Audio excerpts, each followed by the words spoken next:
What's going on, guys? It's Jeremy, and today we're going to take a look at how you can create custom maps from home.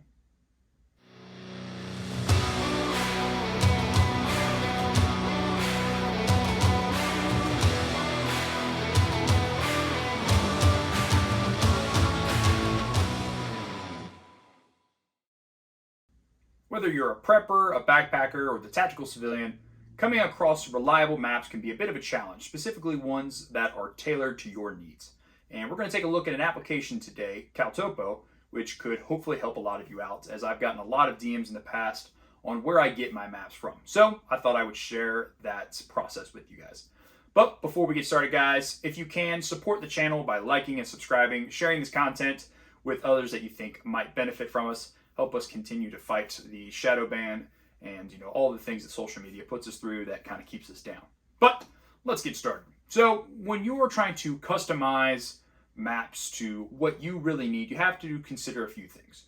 The first one of that being, what size map do you need? And do you need multiple maps?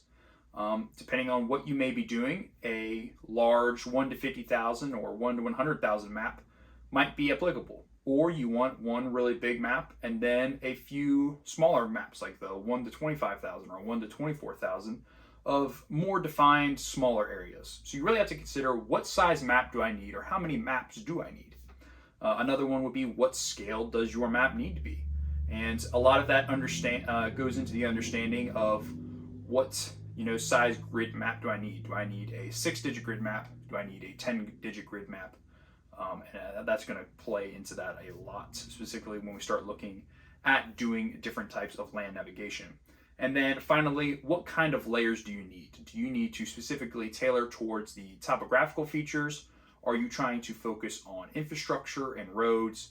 And as we go through this process with CalTopo, a lot of that is going to come into play. So understanding what you need from your map will help you tailor this as you go. And it'll be a little bit of a trial and error type experience, but as you start to become familiar with the program, you really start to understand what is going on. If you don't already know how to do the basics of land navigation and how those kinds of things work, I would definitely advise or encourage you to look into that side of education before you start creating a bunch of custom maps, specifically ones that you may invest money in, because you don't want to obviously waste those funds when you could have just taken a step back for a second and learn the things you needed to prior to. But let's go ahead and come over here into the screen sharing mode, and let's take a look at what CalTopo is, how to create some maps and some different features, and subscription bases that kind of come with that. They have the subscription basis, but they also have a free basis. We're going to look at some of those differences. All right, guys, let's go ahead and start from the beginning. So we'll go ahead and pull CalTopo up. Hopefully I'm pronouncing that correctly. I've heard people say it a couple different ways. The first time you ever open CalTopo, you're going to get this, which really does not help you at all. To go ahead and get to your custom map making page, you're just going to go ahead and press this print button here on the top left corner, and it'll take you to the section to start creating your map. I don't know why, but it always starts off your little grid in Canada. Not entirely sure why, but that's just kind of what it does. So for the sake of this, we are going to do some mapping in Texas, just to be completely unbiased, and just picking a random place. So let's go ahead and look at CalTopo. Over here to the left, we have some basic print and map size settings. For the free basis, your only print size options is 8.5 by 11, which is a normal printer sheet of paper. So not necessarily bad. You can choose whatever scale you want, including a customized scale size. And then for your DPI, you're stuck at 200 on the free version. For the subscription versions, you can do a higher DPI, which DPI is just going to kind of play with the quality of your map.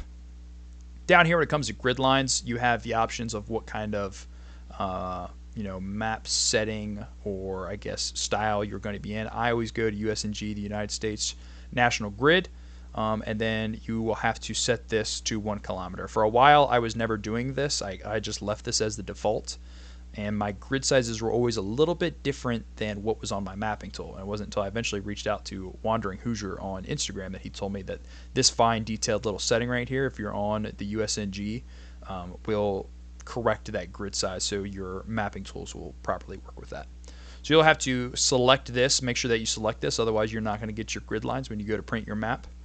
And then if you needed to save this as a PDF, you can do so, and then you can kind of mess around with these settings here. I always keep this as open in a new URL. And then you can select whether you want your map to be printed in portrait style or landscape style. So we'll kind of zoom in down here and show you what I mean by that. So right now we're in portrait style. I could switch over to landscape style just like that. And I can also add different maps, as many maps as I want here, but they will always print on different pages. They're not going to be the same, at least not to my knowledge.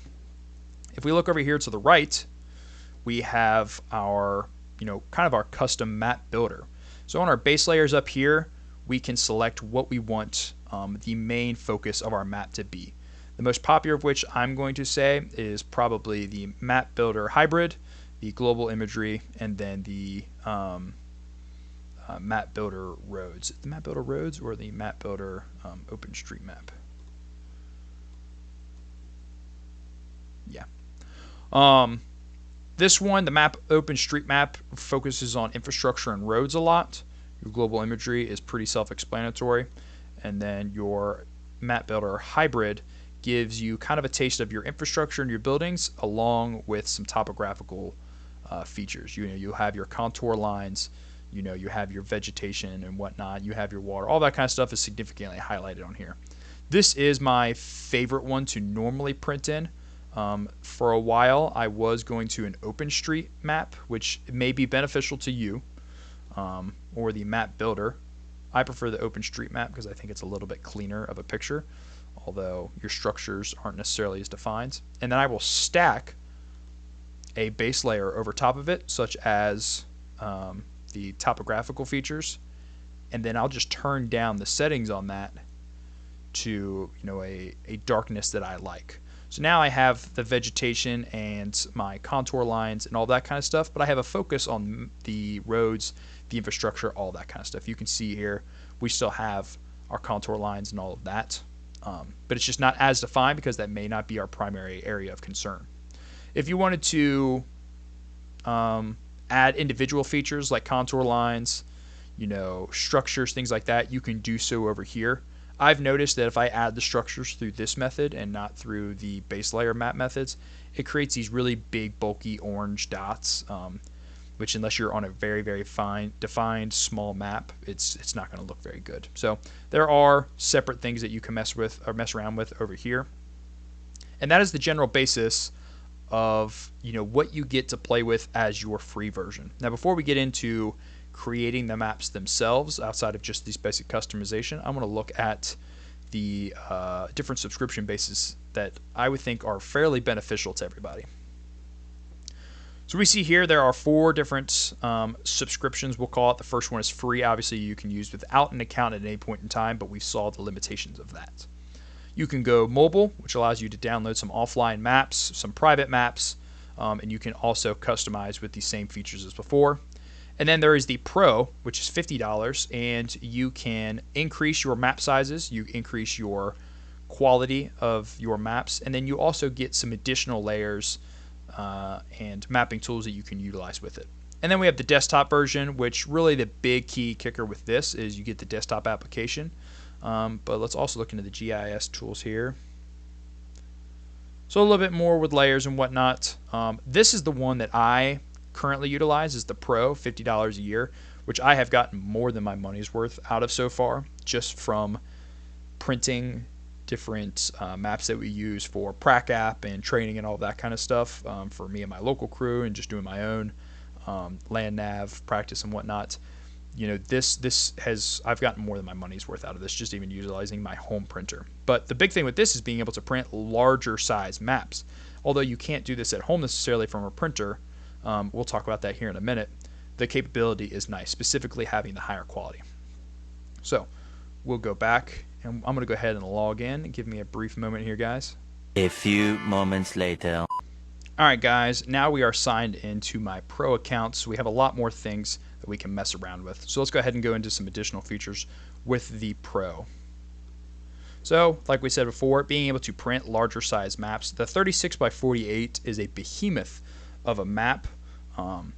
And when I print something bigger, like the 24 by 36 or the 36 by 48, I will go to something like Office, is it Office Depot, Staples, things like that, and have them print my maps and label them, because I print it as like a poster size paper, and they will label them and print them for me there. And I've always had good success with that.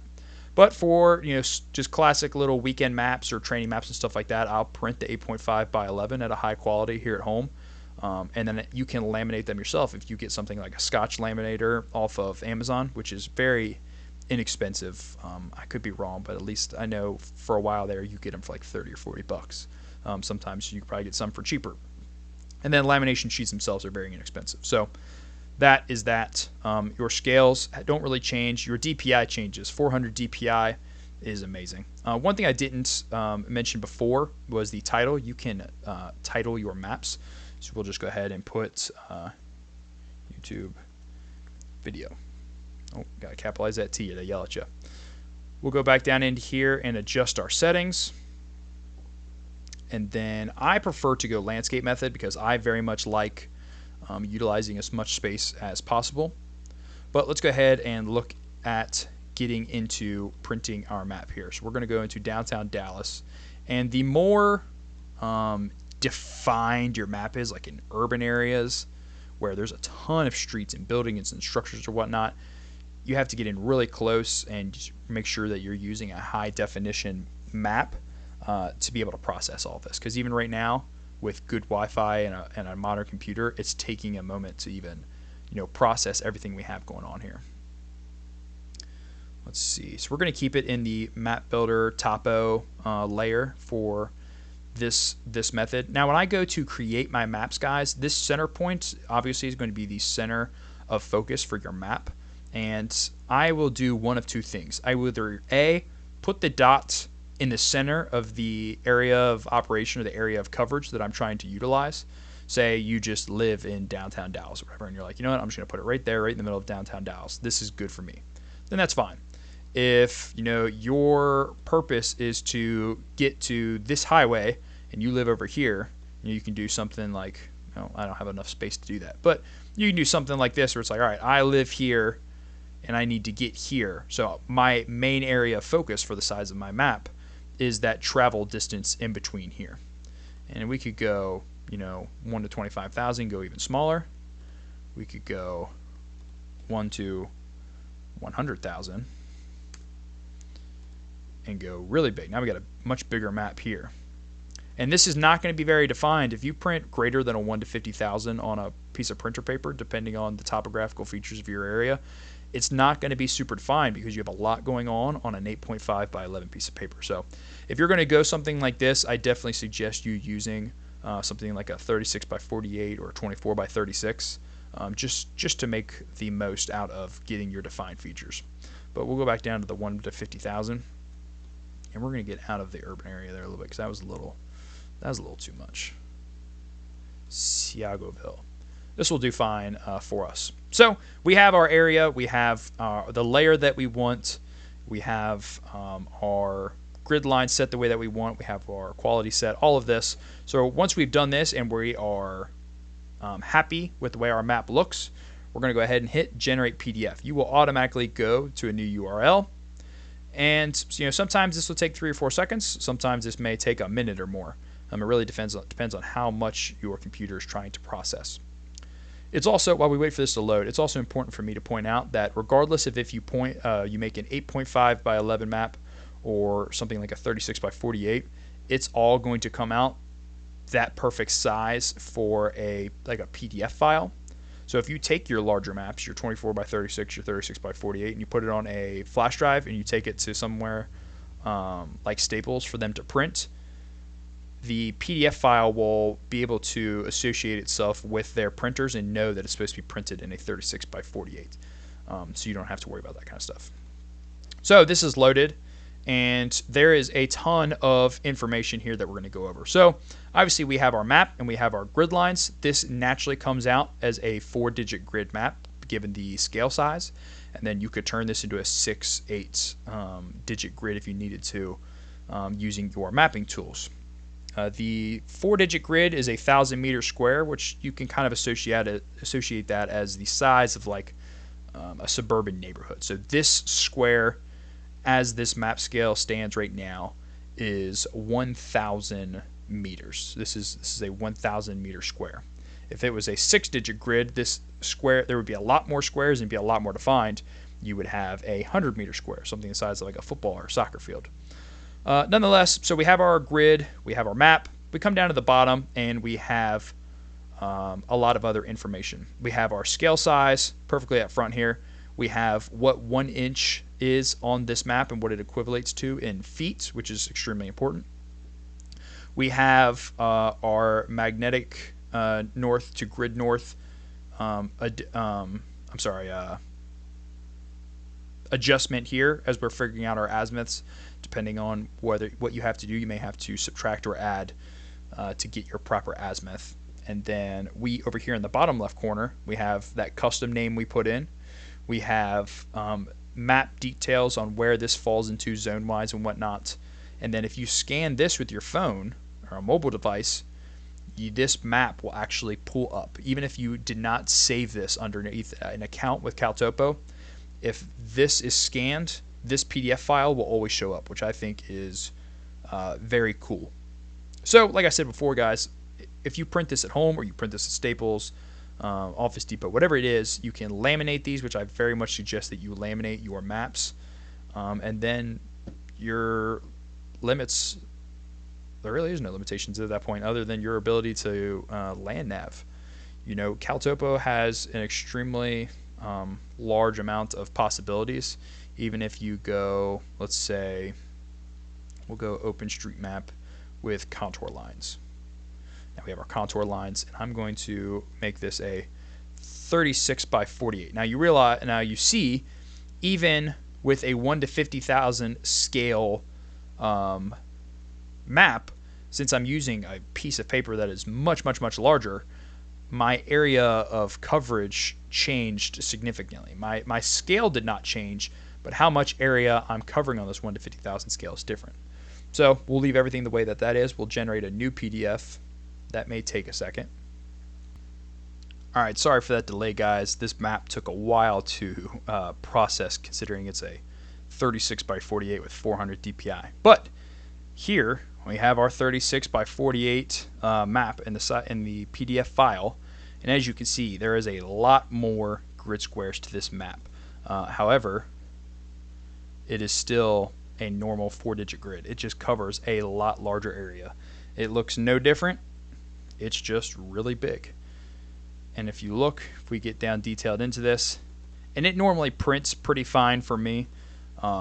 It'll print as this PDF shows it, which is why I normally keep a small magnifying glass in my admin pouch with all my mapping tools, is you can still see fine detail through all of this. Again, it's going to be a 36 by 48 piece of paper, so it's going to be fairly large. I would not advise that you print this on an 8.5 by 11 because this is not going to be useful to you at all. These grid squares, if you print this on an 8.5 by 11, is not going to line up at all. These grid squares, when they print, are specifically custom made to fit the 36 by 48, the 24 by 36, whatever it is you decide to go with.